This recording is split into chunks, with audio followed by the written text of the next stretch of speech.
Shalom, graça e paz, meus amados irmãos. Estamos aqui para mais um vídeo. Antes de mais nada, eu peço que você se inscreva no nosso canal, clique no sininho para ser notificado de novos estudos, de novas pregações, compartilhe os nossos vídeos, faça seu comentário, faça sua pergunta, não deixe de dar o seu joinha, o seu like também, tá bom? Que Deus abençoe você, espero que você goste do assunto que iremos tratar neste momento. Bom, já existem alguns vídeos, até vários vídeos no nosso canal, que tratam do assunto que irei abordar hoje. Todavia, reitero a necessidade de que volte a tocar neste assunto. Ainda que para nós, aqui da Ceifa, comunidade evangélica instruída no fundamento apostólico, já seja comum, bem explicado, muito bem esclarecido este assunto, todavia, existem alguns que se dizem judeus messiânicos ou crentes em Deus que adotam a doutrina da Trindade, tá? Então o vídeo que eu tenho hoje, eu vou tratar com vocês da prova de que o Messias não faz parte de uma trindade que compõe uma divindade, ou seja, nós somos monoteístas. O que é o verdadeiro monoteísmo? É aquele que prega que há um só Deus, ok? E não um Deus composto por três pessoas. A partir do momento que você diz que é trinitariano, você não é mais monoteísta. Você já é politeísta, porque você acredita que existe um Deus, olha que loucura, um Deus composto por três divindades. Não é um Deus composto por três pessoas, mentira sua. Porque vocês atribuem divindade ao Filho e ao Espírito como ao Pai. Inclusive ensinam que o Filho é tão poderoso ou tem toda a autoridade de Deus, que é outra mentira, porque Deus concedeu ao Filho a autoridade. E o Espírito não é uma terceira pessoa. O Espírito é a pessoa do Pai em nós. O Espírito Santo é Deus em nós, porque é Espírito Santo. De que santo? Santo Deus. Então é o Espírito do Santo Deus, ou Espírito de Deus, né? Que são palavras, né, para se referirem ao Espírito Santo. Espírito do Santo, ou Espírito Santo, ou Espírito de Deus. O que não tem nada a ver com Espírito de Cristo, ou com o nosso Espírito. Tá? Porque o Espírito, veja bem, o Messias tinha o Espírito de Deus, que é o Espírito Santo, como nós temos o Espírito de Deus, que é o Espírito Santo, mas ele tinha o seu próprio Espírito, como nós também temos o nosso próprio Espírito. E tanto o nosso quanto o de Cristo testificam com o Espírito Santo de Deus que somos filhos dele. Conseguiu entender? Bom, eu vou adentrar ao assunto aí da questão, provando que o Messias não é Deus, no sentido como as pessoas entendem. Ele não é o próprio Deus, nem tampouco compõe com o Pai e com o Espírito uma divindade a qual eles chamam de trina. Beleza? Para isso há necessidade que você, antes de mais nada, tenha humildade e não fuja desse vídeo por conta dessas explicações, dessas elucidações. Talvez você, que tem a mente cauterizada com o erro, possa, ao ouvir tais citações, oferecer resistência, ou um bloqueio surge por causa dos sofismas na sua mente que te impede de se aprofundar neste assunto. Esses sofismas criam um certo temor. Ai, é blasfêmia. Não, não é blasfêmia. Blasfêmia é o que você crê e o que o diabo usa na sua mente que te impede de se aprofundar nesse assunto, como eu estarei agora me aprofundando e esclarecendo. Se você tiver humildade para ouvir e prestar atenção, né, deixar de lado as crendices recebidas para estar aberto aí para a verdade. Beleza? Bom, antes de mais nada, tem alguns alguns erros de tradução que dão margem aí, tanto na antiga quanto na nova aliança, a crendice de que o Messias seja, vamos dizer assim, uma divindade. E não é bem assim que acontece. Vamos lá. Eu quero que você abra comigo a sua Bíblia deixa eu ver aqui.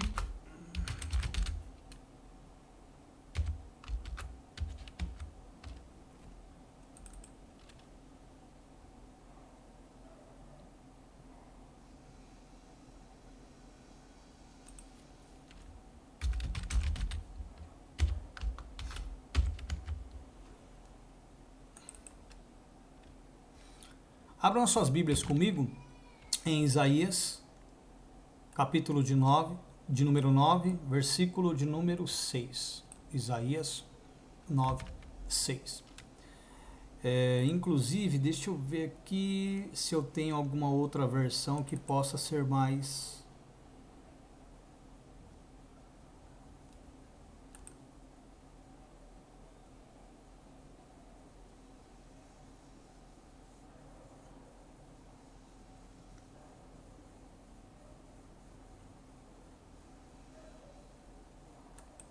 Bom, vamos lá. Isaías 9, versículo de número 6. Isaías 9, 6. Diminuir aqui. Fiquei pequeno diante da palavra de Deus. Glória a Deus. Vou colocar na versão revista e corrigida, que essa aqui está na MT. E na MT, o versículo, na verdade, o que é citado no versículo 6, no deles, está no versículo de número 5. Então vamos lá. Porque um menino nos nasceu, essa é a versão que nós temos, revista e corrigida fiel, mas na maioria das traduções a nível mundial se encontra dando essa margem de interpretação, tá? Porque um menino nos nasceu, um filho se nos deu, e o principado está sobre os seus ombros. E o seu nome será Maravilhoso, Conselheiro, Deus Forte, Pai da Eternidade e Príncipe da Paz. Tá? Isso é como consta nas nossas traduções. Todavia, quando você pega em hebraico, ou quando você pega uma tradução do Tanar, né, da antiga aliança, do hebraico para o português, não consta assim. Constará lá assim, ó, porque um menino nos nasceu, um filho nos foi dado, e o principado ou o governo, né, a autoridade está sobre os seus ombros. Veja bem, o maravilhoso conselheiro, o Deus forte, Pai da eternidade, o chamará de Príncipe da Paz. Entenderam? Ou uma outra versão ainda é, porque um menino nos nasceu, um filho nos foi dado, o governo está sobre os seus ombros, e o chamado maravilhoso conselheiro, Deus forte, Pai da eternidade, o tem por príncipe da paz, ou esse mesmo Deus é o príncipe da paz. Só que nas versões que nós temos, como você pode acompanhar, atribuem todas essas características ao filho. Porque um menino nos nasceu, um filho se nos deu e o principado está sobre os seus ombros. E o seu nome, olha só, e o seu nome, não é nem que será chamado, né? E o seu nome será Maravilhoso Conselheiro, Deus Forte, Pai da Eternidade e Príncipe da Paz. Quando, na verdade, a versão mais correta seria: porque um menino nos nasceu, um filho nos foi dado, e o governo, né, ou o principado, a autoridade, né, estará, né, que seria indicativo do futuro, sobre os seus ombros. E o chamado maravilhoso, conselheiro, Deus forte, Pai da eternidade e príncipe da paz. Então, só que quem é chamado de maravilhoso, conselheiro, Deus forte, Pai da eternidade e príncipe da paz é Deus. Tá? Então, e o chamado maravilhoso conselheiro, o Deus forte, o Pai da eternidade, o príncipe da paz. Então não tem nada a ver, eles associam esses atributos, né, nessas traduções ao Messias, quando na verdade sobre o Messias haverá o governo, a autoridade, né, sobre os seus ombros. E o chamado, né, Deus maravilhoso, ou maravilhoso conselheiro, o Deus forte, o Pai da eternidade, o príncipe da paz, é quem vai lhe conceder este poder. Ah, mas parece que é meio confuso. Não, não é meio confuso. O hebraico não é como o português, só que aí o cara sem conhecimento atribui ao menino todas as características da divindade, o que causa essa baita confusão. Tá?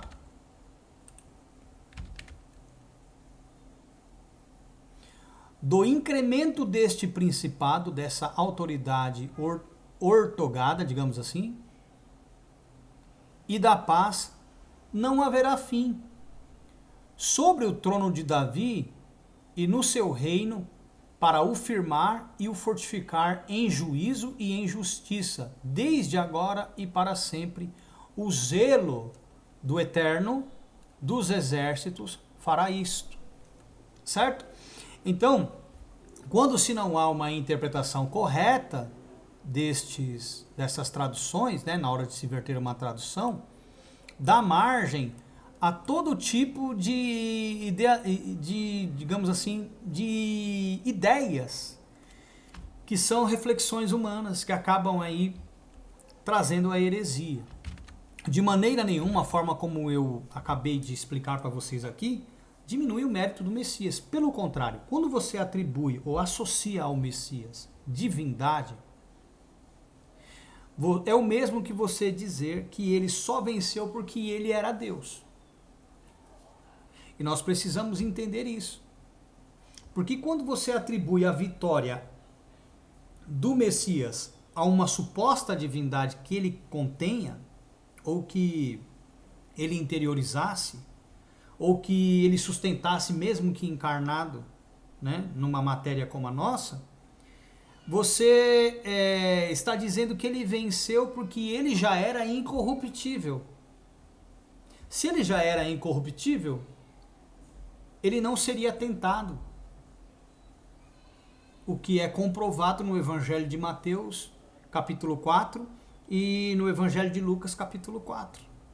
Porque Tiago, olha só o que Tiago diz. Vamos lá. Tiago, capítulo 1, versículo 13, se não me falha a memória. Olha o que diz aí.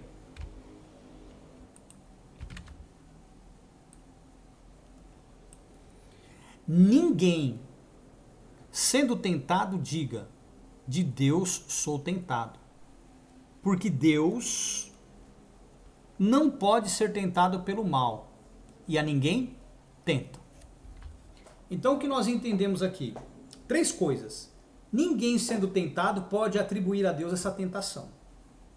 Certo? Ninguém. Aí, Tiago, né, que Yaakov, o verdadeiro nome dele é Yaakov, né? Que é irmão, não é meio irmão, é irmão do Messias. Ele dá o porquê disso. Ó, ninguém sendo tentado diga de Deus sou tentado. Então nós não podemos, no momento da tentação, falar é Deus que está me tentando. Porque Deus não pode ser tentado pelo mal, primeira coisa. Aliás, segunda coisa aí, ninguém ao ser tentado diga que é tentado por Deus. Aí ele vai explicar o porquê. Porque Deus não pode ser tentado pelo mal e ele mesmo a ninguém tenta. Então ninguém pode dizer que é tentado por Deus porque Deus a ninguém tenta. Certo? E outra coisa, Deus também não é passivo de tentação. Só um ser incorruptível, imutável, intransgridível, intentável é que não pode ser tentado. Tentação aqui entra no sentido de abalar alguém vulnerável, alguém passivo de se corromper. Ok? Então, nós temos que entender o seguinte: quando o Messias, em Mateus 4, ele foi tentado, ele não estava dizendo que ele era Deus. Vamos lá, Mateus capítulo 4. Ele não estava dizendo que ele não era Deus e nem tampouco que ele era Deus, né? Quero deixar isso bem claro aqui. Então vamos lá. Mateus 4. A partir do versículo 1. Vamos entender aqui.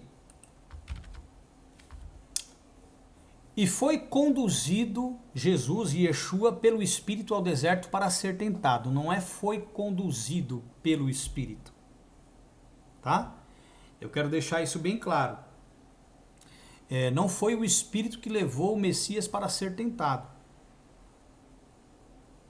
Ok? Foi conduzido Yeshua pelo Espírito, não é é no deserto.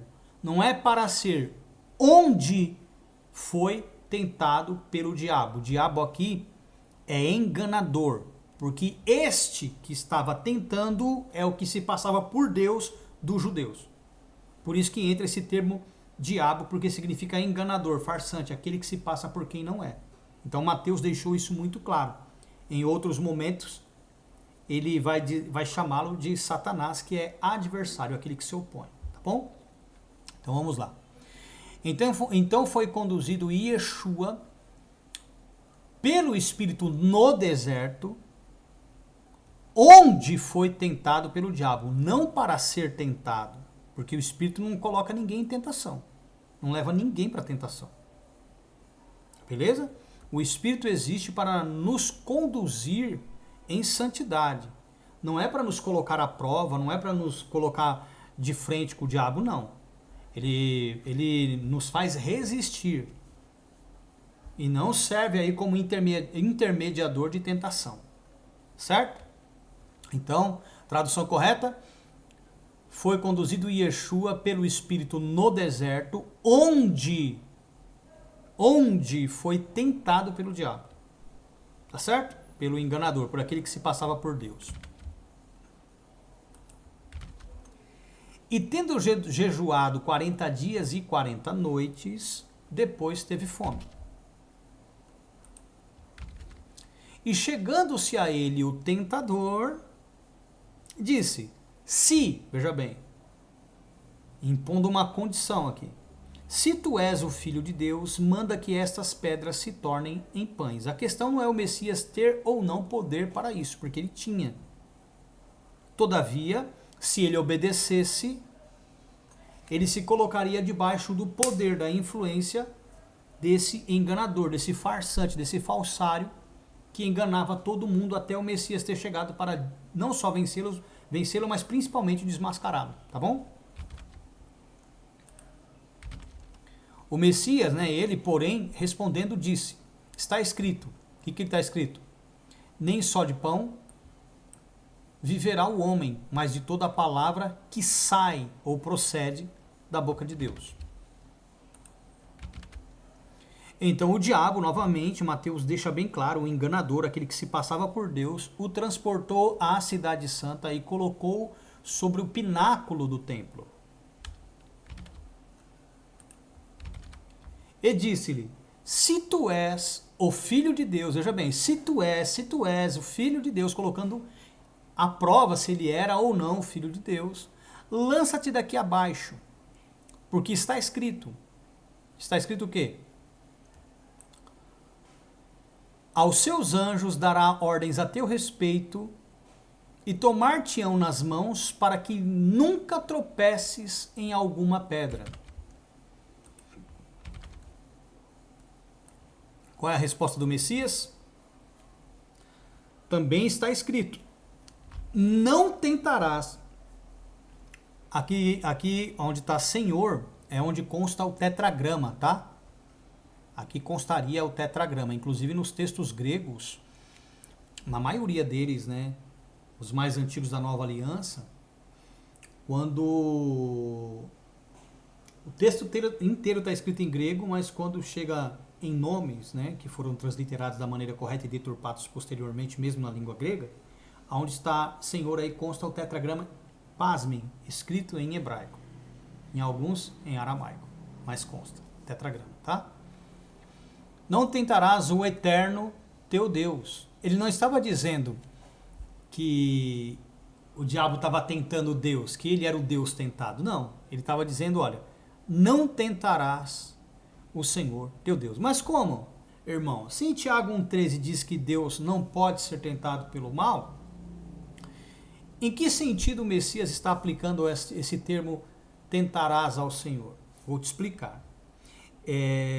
A palavra tentação, você tem que entender ela, quando diz respeito ao que Deus é passivo, ela não é cabida, ela não serve.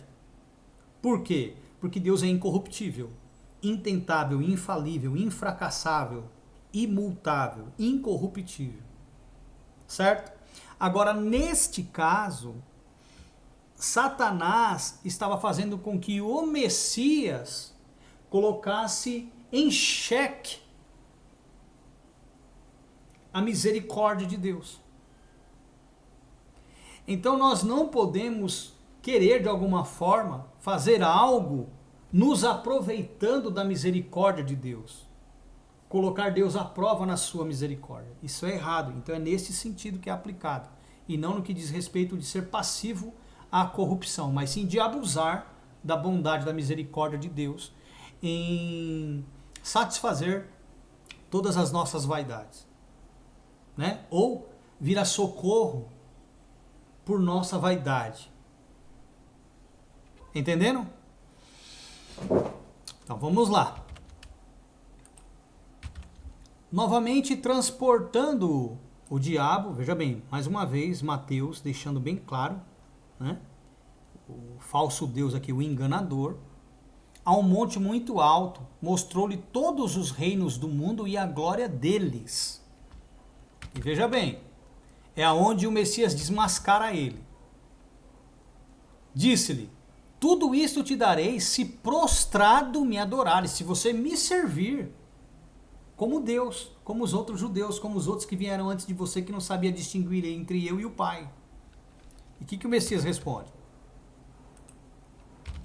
Então disse-lhes Yeshua, não é nem Mateus mais aqui, é Yeshua falando. O que ele disse? Vai-te adversário, oponente,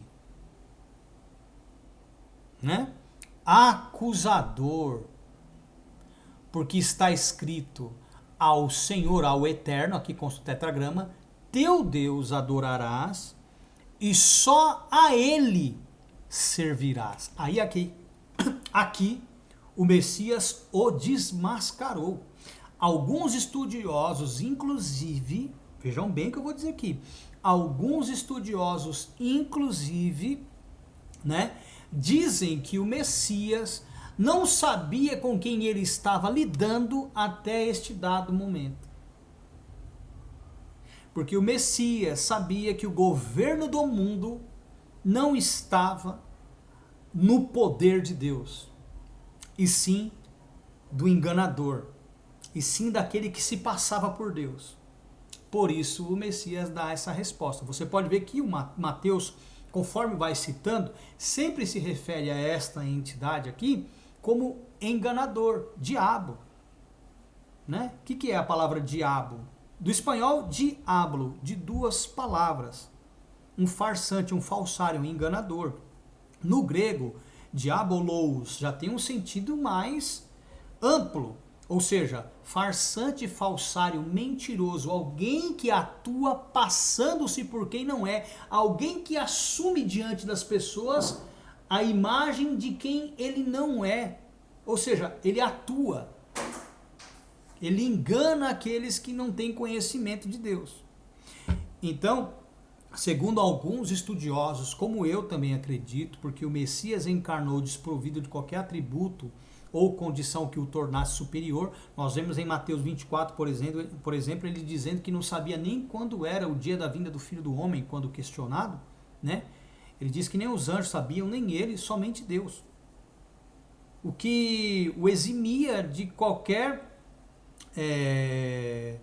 onisciência, né? Condição de prever com exatidão. Então, quando ele trazia, ele previa algo, era por revelação, por Espírito Santo, como acontece conosco e acontecia com os profetas também, ou seja, com qualquer ser humano devoto.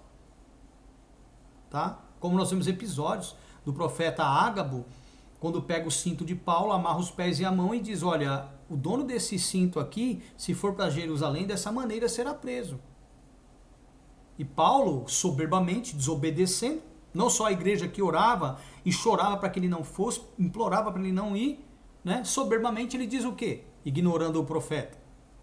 Estou pronto não só a ser preso, mas também a morrer pelo nome do Senhor. O que acabou reduzindo aí, ou limitando seu ministério por conta da sua soberba, da sua desobediência. Enfim, voltando aqui ao assunto, então não só aqui como o episódio de Lucas, que nós leremos também, fica muito claro que o Messias, ele não tinha onisciência, e o que fez com que ele descobrisse que naquele momento não era o Pai, não eram as provas a que ele estava submetido, mas sim quando lhe foi oferecido o governo do mundo, porque ele sabia que o mundo jaz do maligno. Ele sabia quem era o príncipe deste mundo. Tanto é que tem outros episódios que você vai ver que o Messias, ele, como que eu posso dizer, ele sempre deixa bem claro, aí vem o príncipe deste mundo, eu não tenho nada a ver com esse mundo. Vamos ver uns episódios assim, né? Antes da gente ler Lucas, para que vocês possam compreender melhor, tá? Deixa eu ver, eu acho que é João, deixa eu ver se é João 12, não me lembro se é 30, deixa eu ver aqui se é o versículo 30.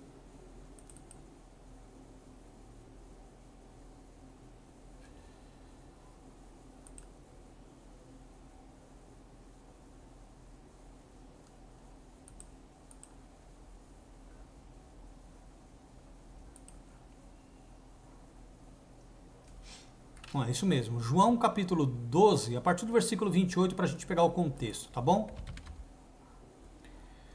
O filho estava orando e falou, Pai, glorifica o teu nome. Então veio uma voz do céu que dizia, já o tenho glorificado e outra vez o glorificarei.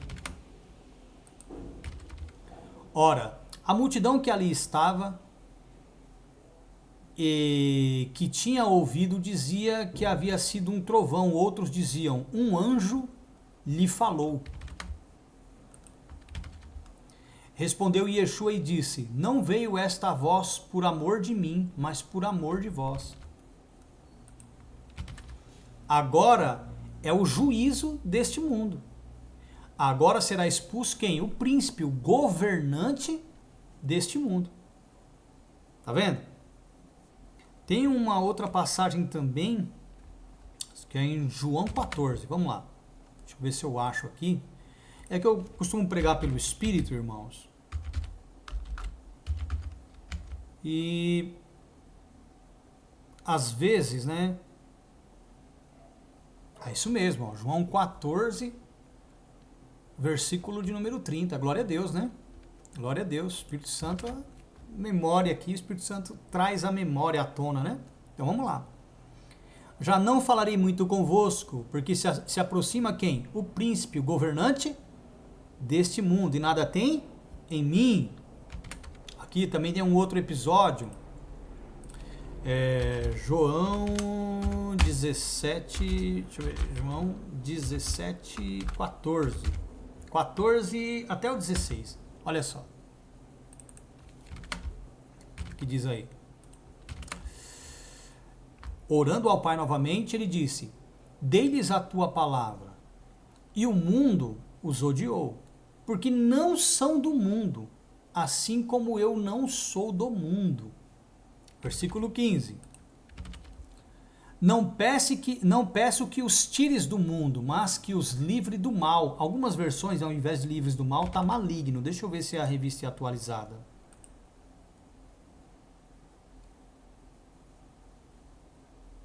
Deixa eu ver, não é revista atualizada, deixa eu ver se é NVI. É, NVI, ó. Não rogo que os tires do mundo, mas que os protejas, né? Ou livre do maligno, né? Que é o que tem o poder sobre o mundo, tá? Versículo 16, na revista corrigida, voltando lá.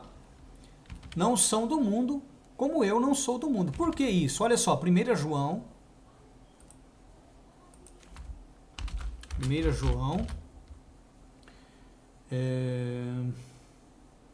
5:19. Olha o que ele diz. Sabemos nós, a igreja, que somos de Deus e que todo o mundo está no maligno, no poder do maligno. Então, voltando lá para Mateus capítulo de número 4,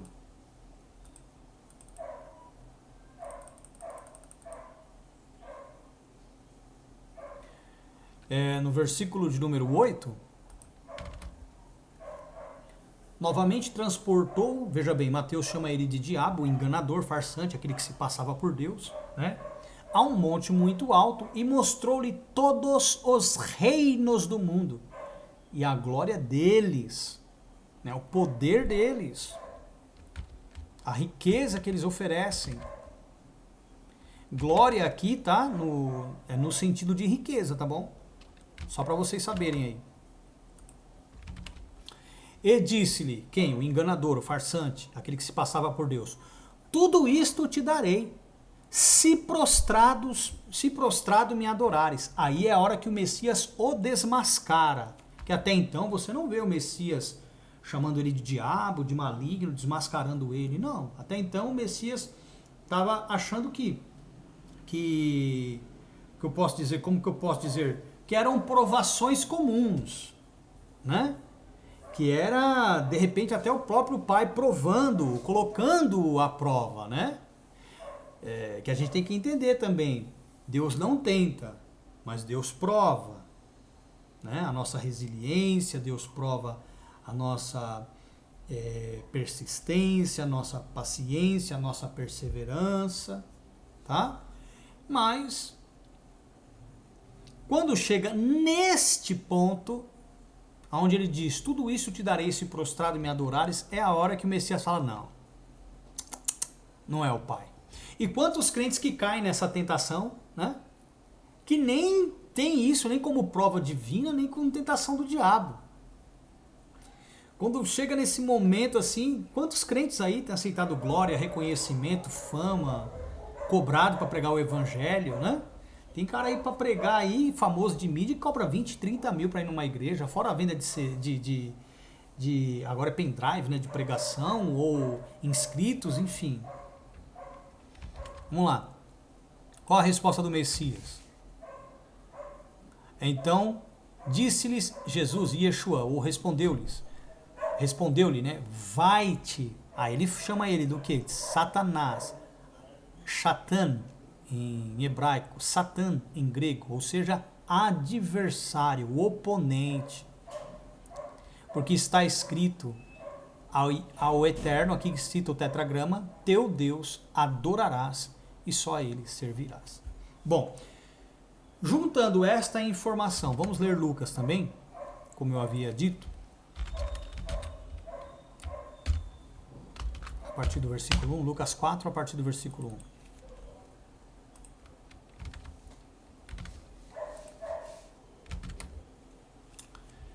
Tanto Mateus 4 como Lucas 4 mostra ali que o Messias, né, encarnou passivo de tentação, corruptível, falível, fracassável, mutável. Assim ele encarnou. Por isso ele foi tentado. Só que, tendo o conhecimento, né, de quem era o seu Deus, pela palavra, quando o inimigo fala do mundo, do governo, de passar a glória, o governo do mundo para ele, ele vai e desmascara. Tá? Então tomem cuidado. Quando a gente não tem conhecimento, nós vamos ser tentados. Né? Tentados a servir um falso Deus. Um Deus conivente, um Deus das conveniências, um Deus carnal, um Deus deste mundo. E só quem tem o Espírito Santo, só o que aprendeu de Cristo, é que recebe a capacidade de desmascará-lo, assim como fez, né, o Messias. Como o fez o Messias. Então vamos lá. E Yeshua, cheio do Espírito Santo, voltou do Jordão. Aí novamente aqui, ó, e foi levado pelo Espírito ao deserto. Não. Yeshua, cheio do Espírito Santo, voltou do Jordão, certo? Onde foi conduzido pelo Espírito no deserto, tá? Porque essa tradução dá margem à interpretação de que o Espírito levou para ser tentado no deserto. Não. Yeshua, cheio do Espírito Santo, voltou do Jordão e foi, veja bem, e foi conduzido pelo Espírito no deserto. Porque a ideia de ir para o deserto não foi do Espírito, foi do Messias. Beleza? Porque ele queria se afastar para a consagração após o seu batismo. O que muitas igrejas não fazem e induzem as pessoas, inclusive, à glutonaria após o batismo. Já coloca as pessoas na tentação. Quando, na verdade, após o batismo, deveríamos entrar em processo de consagração para ganharmos o que? Resistência para vencermos as lutas e as tentações que virão posteriores ao batismo. Mas vamos lá. E 40 dias foi tentado pelo, veja bem, enganador, aquele que se passava por Deus. E naqueles dias não comeu coisa alguma, e terminados eles, teve fome. Isso aqui é uma narrativa de Lucas, tá? E disse-lhe o enganador. O que o enganador disse? Se tu és o Filho de Deus, dize a esta pedra que se transforme em pão.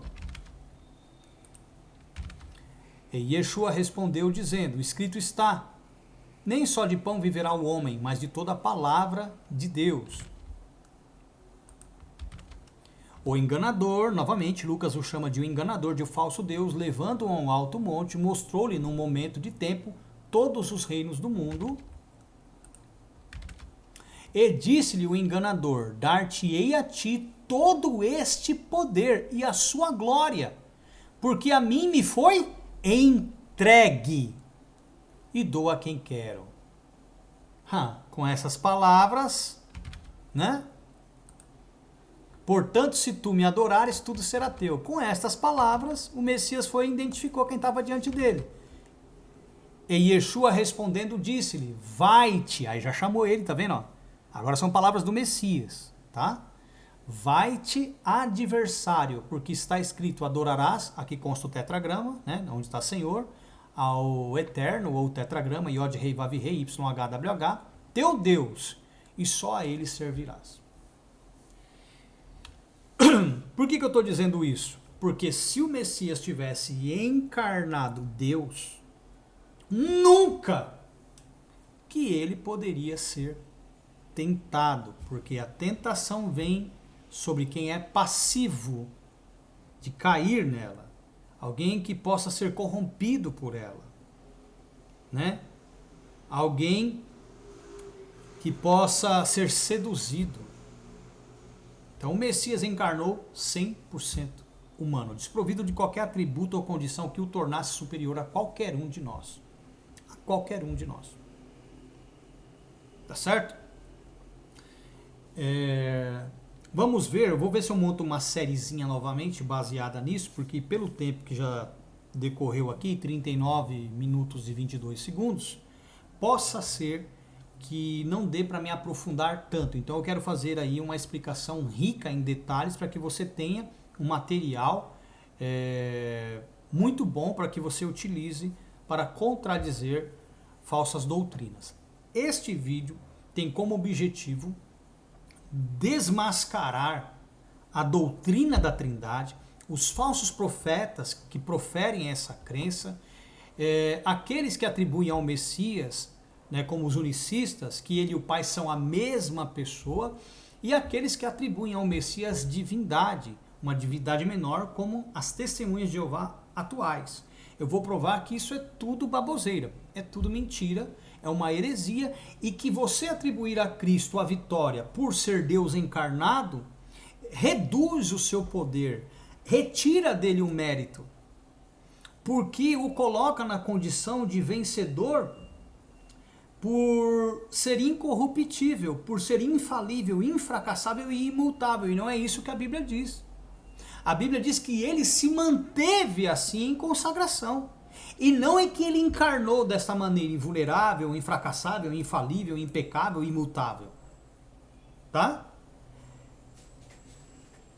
Do contrário, ele não serviria de modelo, né? Como poderíamos alcançar a sua estatura? Nunca teríamos a sua vitória. Nunca suportaríamos o que ele suportou. Eles dizem que ele suportou a cruz, as aflições, o flagelo, porque ele era Deus encarnado e não como homem. Ou seja, tira toda a finalidade da sua encarnação. Tira dele todo o mérito e condiciona o mérito da sua vitória à divindade que ele interiorizava ou que ele mantinha suportando tudo aquilo. Isso é heresia. Isso é doutrina de demônio. Porque aí você está atribuindo a Cristo que ele veio um ser espiritual e não carnal. E a Bíblia diz que ele encarnou carnal. Não no sentido pejorativo de ceder às paixões da natureza, mas em que na natureza cheia de paixões, ele resistiu às tentações. Que não só a natureza trazia, como as externas, que encarnado ele poderia ceder, poderia sofrer. Certo? Então esse vídeo aqui é para desmascarar toda esta heresia, tá? Toda esta mentira. Um dos textos que eles utilizam muito também para dar margem a isso, né? Antes de falar dele, peraí, me lembrei agora, né, nas questões do poder do mundo aqui, né? Que foi onde ele desmascarou Satanás, quando ele está diante de Pilatos. Quer ver, ó? Deixa eu ver aqui para eu abrir direitinho. Eu acho que é João 18. Ou é João... Acho que é João 18. Mas deixa eu ver onde está certinho. Para a gente já ir para lá direto, tá?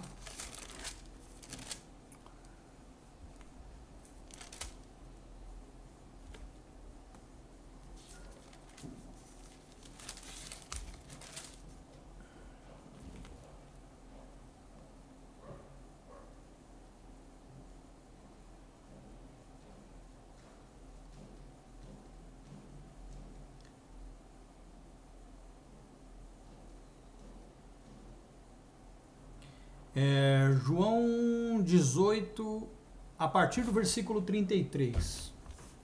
Vamos lá. João 18, 33. Vamos lá.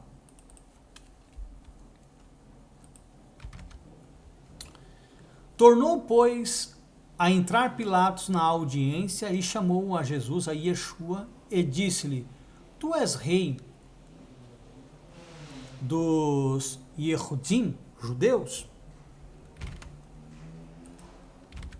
Respondeu-lhe Yeshua, Jesus: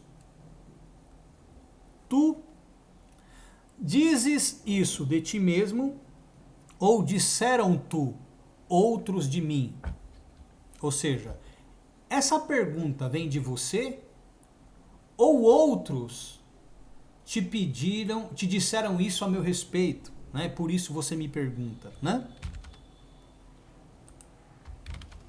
Pilatos respondeu: Porventura sou eu judeu? A tua nação e os principais dos sacerdotes entregaram-te a mim. Que fizeste?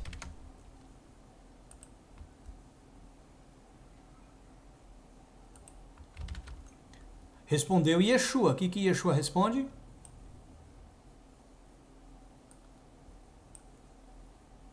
o meu reino não é deste mundo. Opa! Porque esse mundo já tinha um governante. Lembra que a gente leu lá? João 12:31, João 14:30, certo? 1 João 5:19. Lá mesmo em Mateus capítulo 4, os versículos 8 e 9.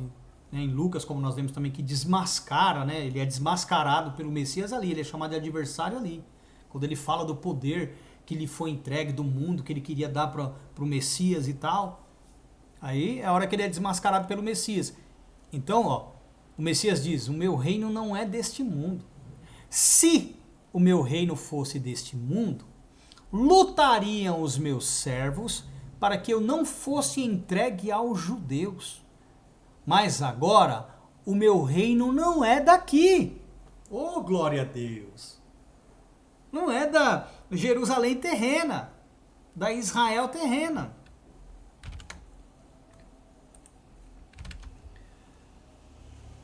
Disse-lhe, pois, Pilatos, logo tu és rei? E Yeshua respondeu, o que muitos distorcem está aqui, ó.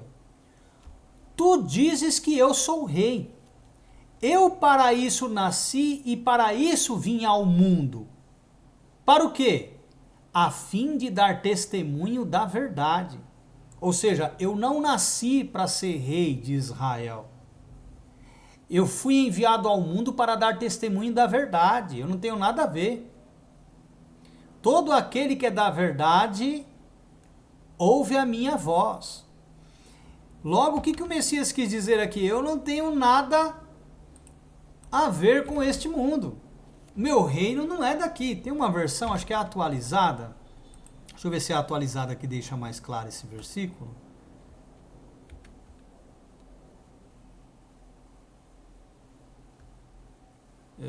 Não, também não é na atualizada. Deixa eu ver se é NVI.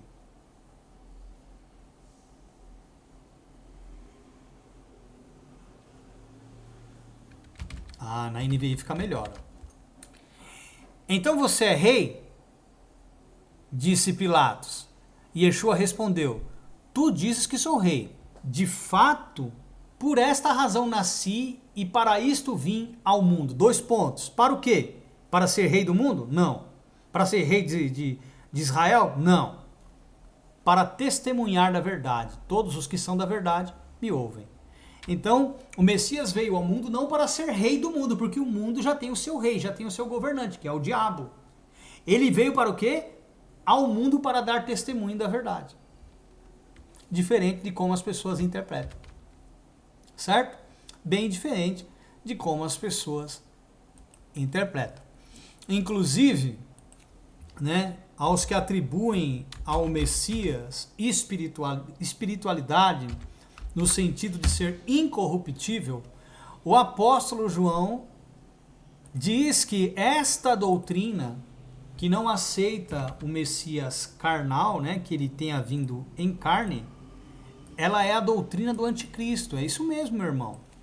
Esses que atribuem ao Messias divindade, espiritualidade, o que tornou incorruptível e também poderoso para suportar o flagelo e a cruz, esta doutrina que pregam a ele, que atribuem a ele esta divindade, esta espiritualidade, privando de todas as condições carnais que nós sofremos, né? E que ele tenha sofrido quando encarnado, quem prega isso tem o espírito do anticristo. Como assim, irmão? Vou provar para você. Os de Deus são aqueles que atribuem ao Messias carnalidade, que o mérito dele de ter vencido todas as aflições pelas quais ele foi exposto, desde o flagelo até a sua morte, e o fato de não ter pecado, todos que tiram o mérito dele, né, que tiram dele este mérito, ou dão a ele o mérito de ter vencido por conta da sua divindade, todas as pessoas que pregam isso, elas são do espírito do anticristo. Os que são da verdade atribuem a Cristo a carnalidade que ele venceu por fé, por obediência. Olha como é diferente. O que eu estou pregando aqui para vocês é diferente do que o sistema ensina, porque o sistema vem na contramão. O sistema é tentável, é falível, é fracassável, é abalável. Nós não. Então vamos lá. 1 João capítulo 4, versículo de número 1. Olha o que diz. Amados, não creai em qualquer espírito. Aqui fala de espírito de ministração, de ensino na boca dos profetas, dos pregadores. Mas examinem os espíritos para ver se eles procedem de Deus. Isso aqui é na versão NVI, tá? Vou colocar na revista corrigida para vocês entenderem melhor, que é a corriqueira, né? Amados, não creais em todo o espírito, mas provai se os espíritos são de Deus. Os espíritos de ministração, de ensino na boca dos pregadores, dos profetas. Porque já muitos falsos profetas se têm levantado no mundo. Como nós podemos identificá-los? Nisto conhecereis o Espírito de Deus. 2 pontos. Todo espírito de ministração que confessa, que admite que Yeshua, o Messias, Jesus Cristo, veio em carne, ou seja, encarnou 100% humano, como qualquer um de nós, é de Deus. Opa, então, como nós podemos identificar, diferenciar uma ministração de um falso profeta e a ministração de um profeta de Deus, de alguém que tenha o Espírito de Deus? Simples. O falso profeta atribui a Cristo espiritualidade, por isso invulnerabilidade, por isso impecabilidade, por isso ter suportado flagelos e a cruz, por ser um Deus encarnado, ser espiritual. Já o profeta de Deus atribui ao Cristo a condição carnal e que ele venceu por fé e obediência a Deus, como qualquer ser humano comum. Que ele encarnou 100% humano, desprovido de qualquer atributo que o tornasse superior a qualquer um de nós. Que o tornasse mais resistente, infalível, impecável, vulnerável, imutável, etc, etc. Nisto conhecereis o Espírito de Deus. Todo espírito na boca de um profeta que confessa, que admite que Jesus Cristo, que o Messias Yeshua, veio em carne, encarnou 100% humano, veio em carne, não veio divino, não veio espiritual, veio em carne, carnal, é de Deus. 3. E todo espírito de ministração, de ensino, na boca de um pregador, de um profeta, que não confessa, que não admite que Yeshua, o Messias, Jesus Cristo, veio em carne, ou seja, veio carnal, ou seja, aqueles que pregam que ele encarnou divino, Deus, não é de Deus esses espíritos na boca desses pregadores, esses ensinos. Mas este é o quê? O espírito de quem? Do anticristo, daquele que se opõe a Cristo, do anti-Machia, do anti-Messias, do qual já ouvistes que há de vir, e eis que já está no mundo, ou que está já no mundo. Porque já tinham pessoas naquele tempo, por conta de fracasso pessoal, atribuindo a Cristo a invulnerabilidade, não admitindo que ele havia encarnado 100% humano, por conta de seus fracassos pessoais. Ou seja, ele teve êxito, nós não. Ele teve êxito porque ele encarnou divino. Nós não, somos carnais, nós não somos espirituais como ele. Ele era um Deus encarnado. Ele era invulnerável, impecável, infalível. Logo, quem traz essa doutrina, que não confessa que o Messias veio carnal, encarnou 100% humano, que atribuem a ele divindade, esse espírito é do anticristo. Agora eu te falo, quem que é anticristo? Eu ou eles lá fora? Quem que é falso profeta? Eu ou eles lá fora? É só você ler com atenção. É só ler com atenção, que você entende tudo, tá? Bom, uma das coisas que eles utilizam muito também para atribuir ao Messias divindade se encontra lá em no Evangelho de João, capítulo 1. Vamos lá. Evangelho de João, capítulo 1. Vamos ler desde o versículo 1.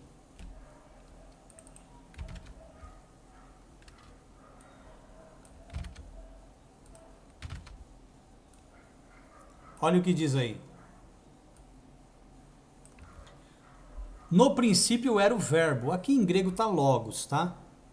A palavra logos em grego, acho que quando a gente estuda biologia, né? Em grego logia, biologia, bio diz respeito à vida, e logia vem de logos.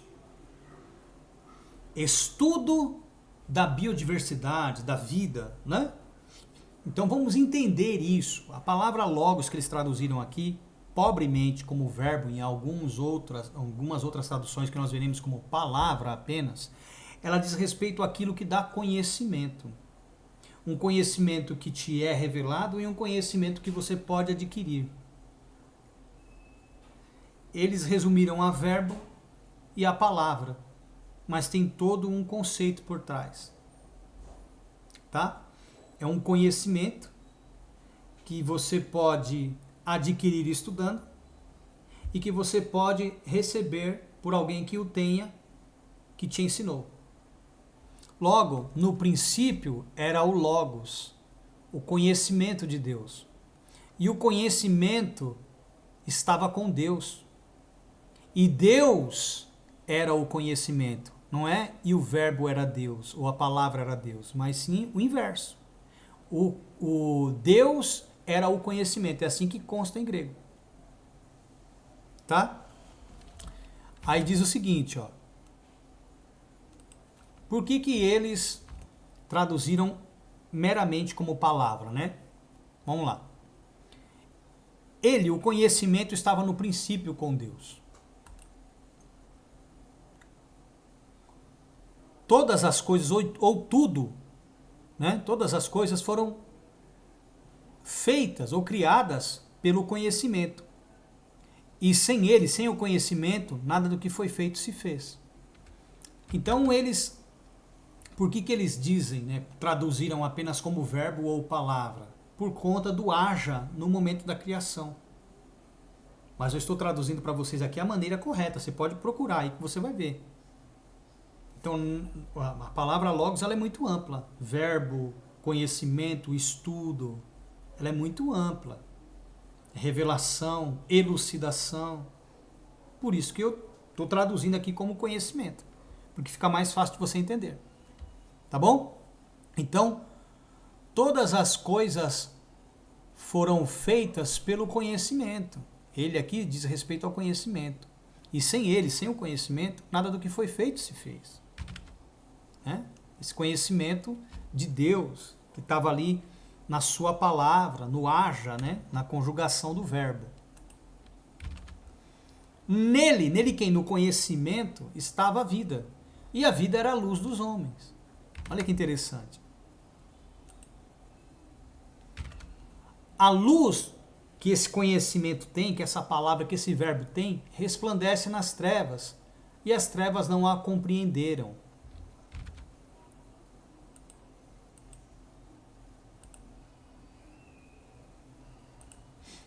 Versículo de número 9. Ali estava a luz verdadeira que alumia a todo homem que vem ao mundo. Estava onde? No conhecimento de Deus.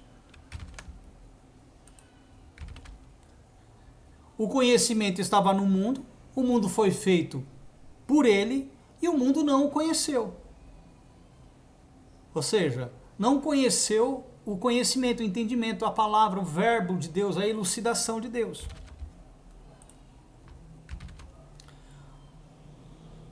Veio, né, o conhecimento veio para o que era seu e os seus não o receberam, não aceitaram o conhecimento. Vamos entender isso. Mas todos quantos o receberam, receberam quem? O conhecimento, né? Ou aquele que conhecia Deus, deu-lhes o poder de serem feitos filhos de Deus, aos que creem no seu nome. Então, nós vemos que o conhecimento de Deus, né, que eu quero que vocês entendam aqui, o conhecimento de Deus, ele estava encarnado no Messias, estava sendo revelado no Messias. Então, o Messias, eles juntam o versículo 1 com o versículo 14, que nós já leremos, né? No princípio era a palavra estava com Deus e a palavra era Deus, segundo a tradução deles. Com o versículo 14. Quer ver? Versículo 14, me deu um branco agora. O verbo ou conhecimento se fez carne e habitou entre nós e vimos a sua glória, a glória como do unigênito do Pai, cheio de graça e de verdade. Então eles atribuem, né? João capítulo 1, versículo 1, no princípio era a palavra estava com Deus e a palavra era Deus. Eles associam ela a João 1,14. E o verbo, a palavra se fez carne e habitou entre nós, vimos a sua glória, a glória como do unigênito do Pai, cheio de graça e de verdade. Eles falam que a palavra que era Deus é o Messias. Não. A palavra que estava com Deus, no princípio era a palavra estava com Deus e Deus era a palavra. Deus era a palavra. Essa palavra que Deus era, ela foi expressa no Filho quando ele encarnado colocou a palavra que é o conhecimento de Deus em prática. Por isso que ele é chamado assim, porque ele estava com o Pai, ele é o princípio da criação de Deus. Você pode ver que o que eles não entendem é o seguinte, ó, até este dado momento, o que diz aí? O que diz aqui? E a palavra se fez carne e habitou entre nós e vimos a sua glória, glória como a glória de quem? Do unigênito. Unigênito significa único gerado do Pai. Cheio de graça e de verdade. Até então ele era o quê? Unigênito. Mas olha o versículo 12. Mas a todos quantos o receberam aquele que por comportamento a palavra havia se feito carne nele por conta do comportamento, a palavra que era Deus, que revelava a Deus. Mas a todos quantos o receberam, deu-lhes o poder, e o poder é a palavra, você pode conferir isso em Romanos 1,16 e 1 Coríntios 1,18. Deu-lhes o poder, a palavra, de serem o quê?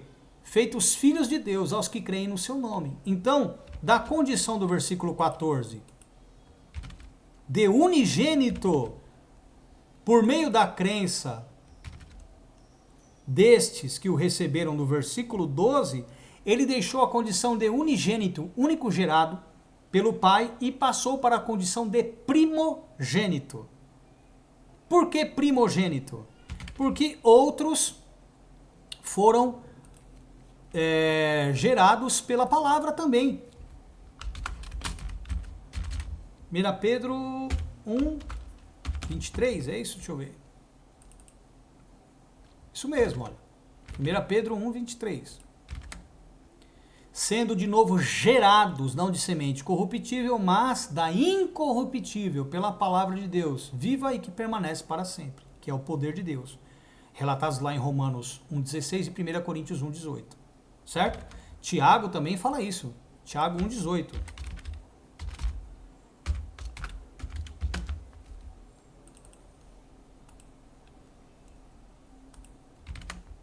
Segundo a sua vontade, ou seja, de Deus, Deus, nos gerou pela palavra da verdade, para que fôssemos como primícias das suas criaturas. Então, assim como o Messias, nós fomos gerados, depois de encarnados, pela palavra, gerados de novo. E tendo sido gerados de novo na palavra, nós expressamos a palavra, que é Deus, pelo nosso comportamento. Daí o Messias deixou a condição de unigênito e passou para a de primogênito. Romanos capítulo 8, versículo 29.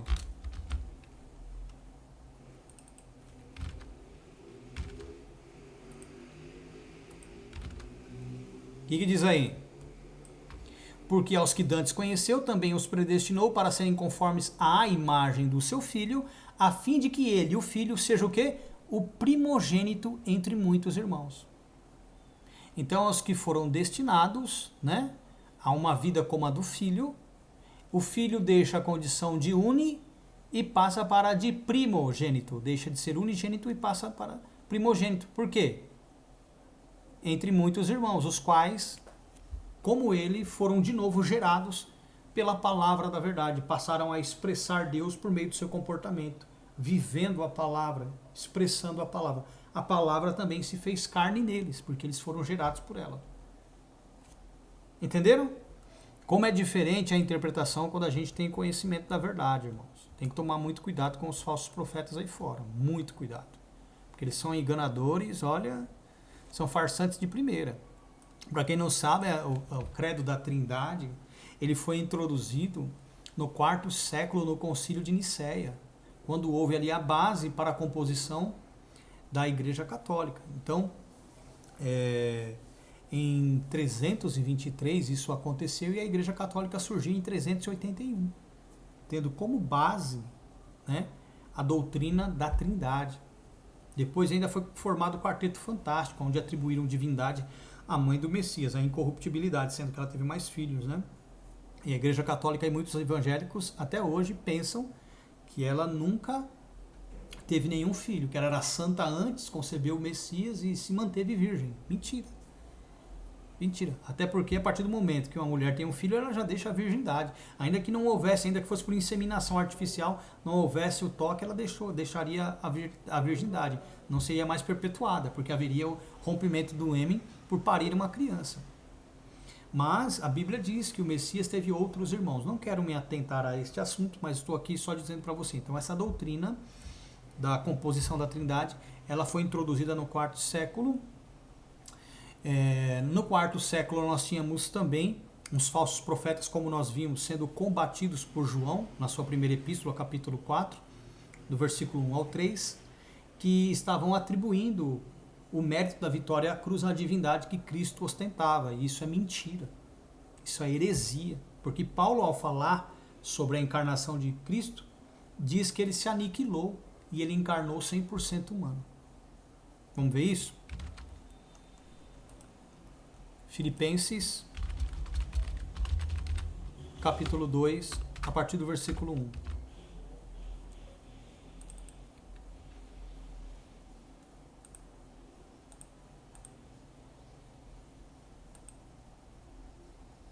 Vamos ler a partir do versículo 5, tá? Que é o que interessa pra gente aqui. Vamos lá. De sorte que haja em vós o mesmo sentimento, ou o mesmo pensamento ou entendimento que houve também no Messias Yeshua, Cristo Jesus. Que sendo, presta bem atenção nisso, que sendo em forma de Deus, não teve por usurpação ser igual a Deus. Que sendo em forma de Deus. Vamos entender. Primeira coisa, tá? Aqui nós estamos falando dele, né? Paulo traz a narrativa aqui de como o Messias era antes da encarnação, tá? Então vamos lá. Que sendo em forma de Deus, forma de Deus. Não diz aqui sendo igual, como algumas traduções trazem, né? Mas está falando da forma. E aqui embaixo, o ser igual a Deus diz respeito à sua forma, à sua natureza, e não em ser Deus. Tá? Como isso, irmão? O que é ser igual a Deus? O que é sendo em forma de Deus? Aqui forma fala de modelo, se portar como, tá? Contemplar natureza. Então, ser igual a Deus na natureza, se portando como Ele, não atribui a Ele a divindade. Como assim, irmão? Porque ao contrário do que muitos pensam, divindade não diz respeito à natureza. Esse é um termo herdado do grego e que muitos judeus modernos têm divindade como natureza, e não é. Deus é hierarquia. A forma é a espiritual. A natureza é a espiritual, porque Deus é espírito. Entenderam? Deus, veja bem, Deus é espírito, não diz Deus é divino, mas diz Deus é espírito. Ou seja, hierarquia, Deus é espírito, natureza, forma. Então, que sendo o Messias, sendo em forma de Deus, tendo a mesma natureza, se portando como ele, não teve por usurpação ser igual a Deus, o se portar como ele. E não igual no sentido de sustentar a divindade no sentido de hierarquia, porque aqui é hierarquia. Então lá, humanos, anjos, dentre os anjos, arcanjos, serafins, querubins, o Messias e Deus, o Filho e o Pai. O Filho se comporta como Pai, certo? O Filho tem a forma do Pai, a natureza do... Tinha, né? Antes da encarnação. Eu vou mostrar para vocês que depois agora ele tem uma natureza incorruptível, todavia continua na carne, tá? Lá no céu. Só que a carne foi revestida da imortalidade e da incorrupção. Ok? E hoje ele está dessa maneira lá com Deus. Tá certo? Então, para a gente concluir aqui, depois faremos aí uma outra pregação dando continuidade a este assunto.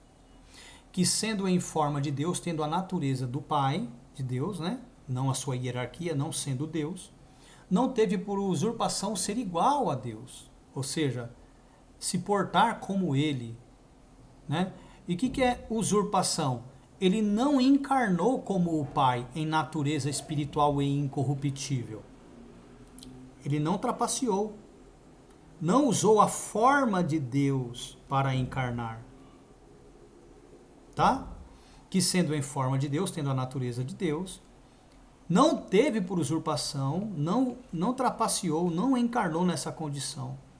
Então, não teve por usurpação, não usou o ser igual a Deus. Versículo 3. Mas, o que ele fez? Aniquilou-se a si mesmo.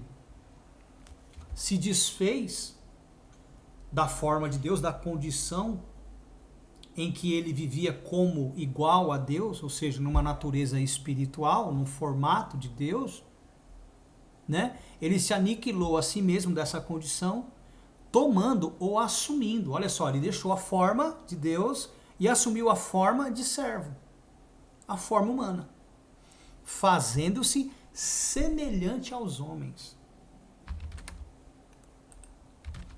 E achado na forma de homem, humilhou-se a si mesmo, sendo obediente a todas as condições que um ser humano é sujeito, até a morte.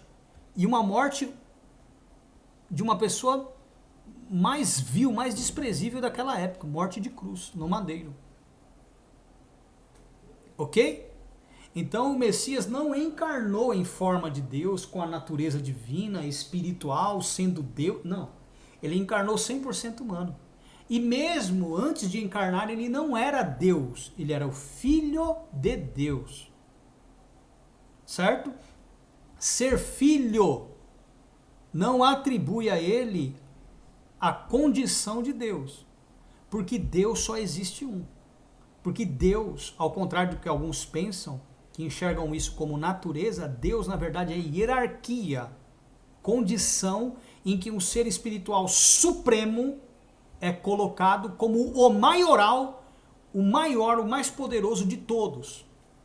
Então o Filho existia em forma, tinha a mesma natureza do Pai, e não a sua divindade. Vamos ver o mesmo apóstolo Paulo explicando isso. Romanos capítulo 8.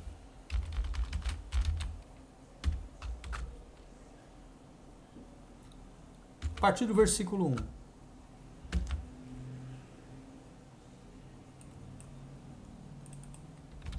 Romanos 8, a partir do versículo 1. Deixa eu exibir aqui para vocês. Portanto, agora nenhuma condenação há para os que estão no Messias Yeshua, que não andam segundo a carne, mas segundo o Espírito. É um acréscimo, tá? É uma nota de rodapé. Não altera o sentido, porque ele é citado no versículo 4, todavia não faz parte no original grego deste versículo, tá bom? 2. Porque a lei do Espírito de vida em Cristo Jesus, ou no Messias Yeshua, me livrou da lei do pecado e da morte. Presta atenção nisso. Porquanto o que era impossível à lei, visto como estava enfraquecida, né? Não é enferma, é enfraquecida pela carne, pela nossa condição carnal, Deus, enviando o seu Filho em semelhança da carne do pecado, pelo pecado condenou o pecado na carne. Eu quero mostrar esse versículo aqui na versão NVI, que aí não tem esse joguete de palavra e traz uma elucidação maior. Olha só. Porque aquilo que a lei fora incapaz de fazer por estar enfraquecida pela carne, Deus o fez, enviando o seu próprio Filho à semelhança do homem pecador, como oferta pelo pecado, e assim condenou o pecado na carne. Ou seja, o Messias encarnou 100% humano. Amados, nós vamos ficar por aqui.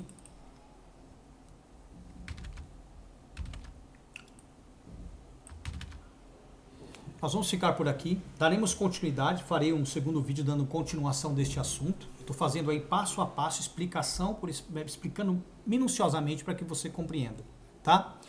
Bom, eu quero que você, que nos segue ou que queira congregar conosco, possa estar contribuindo com seus dízimos e ofertas pelo Pix no CPF 185-183-398-63 ou pelo Pix no celular no 11 98679 6974. Toda a sua contribuição será muito bem-vinda, muito bem usada. Nós precisamos da sua caridade e da sua ajuda. Tá bom, meus amados? Deus abençoe a todos. Fiquem com Deus e até o próximo vídeo. E não se esqueçam de se inscrever no nosso canal, de clicar no sininho para ser notificado de novos vídeos. Também dê o seu like, que ajuda muito a fortalecer. Visualização, like, gostou, é um material que fica voltando no YouTube e que fica exposto a mais pessoas. E compartilhem nas suas redes sociais os nossos vídeos. Façam perguntas, estamos aqui para respondê-las, tá bom? Lembrando que objeções, refutações, tem que ter embasamento bíblico. Do contrário, não tem como refutar crendice, tá bom? Deus abençoe vocês, shalom e até a próxima.